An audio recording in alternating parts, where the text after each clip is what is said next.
Picture this. It's 1700, and a 25-year-old widow stands before thousands of Maratha warriors, declaring war against the most powerful empire in India. This wasn't just any woman. This was Tarabai, the queen who would redefine resistance and challenge the mighty Mughal Empire. When her husband, Maratha King Rajaram, died unexpectedly, the Mughal Emperor Aurangzeb expected the Maratha resistance to crumble. Instead, he faced something far more formidable. Tarabai, acting as regent for her 4-year-old son, transformed from grieving widow to fearless military commander overnight. What made Tarabai extraordinary wasn't just her courage, it was her brilliant strategic mind. While Aurangzeb commanded massive armies and endless resources, she pioneered guerrilla warfare tactics that would frustrate the Mughals for years. She understood that conventional battles would spell doom for her forces, so she revolutionized Maratha military strategy.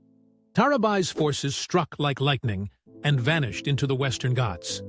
They captured Mughal supply lines, liberated territories, and inspired countless others to join their cause. Her army wasn't just fighting for territory, they were fighting for their very identity and freedom.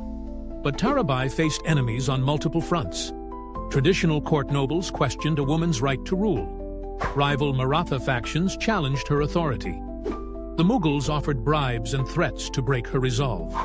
Yet she stood firm, declaring that she would rather die fighting than submit to foreign rule. Her most audacious move came when she established her own court and began issuing royal decrees directly challenging Mughal sovereignty. This wasn't just military resistance, this was a complete rejection of Mughal legitimacy in Maratha lands. Tarabai's leadership proved so effective that Aurangzeb, despite his vast empire, spent his final years obsessed with defeating this one remarkable woman.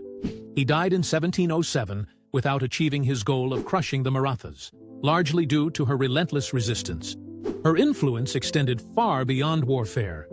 Tarabai promoted Marathi language and culture, patronized arts and literature, and established administrative systems that would outlast her reign. She proved that effective leadership wasn't about gender. It was about vision, courage, and unwavering determination. Even after stepping back from active rule, Tarabai continued influencing Maratha politics for decades.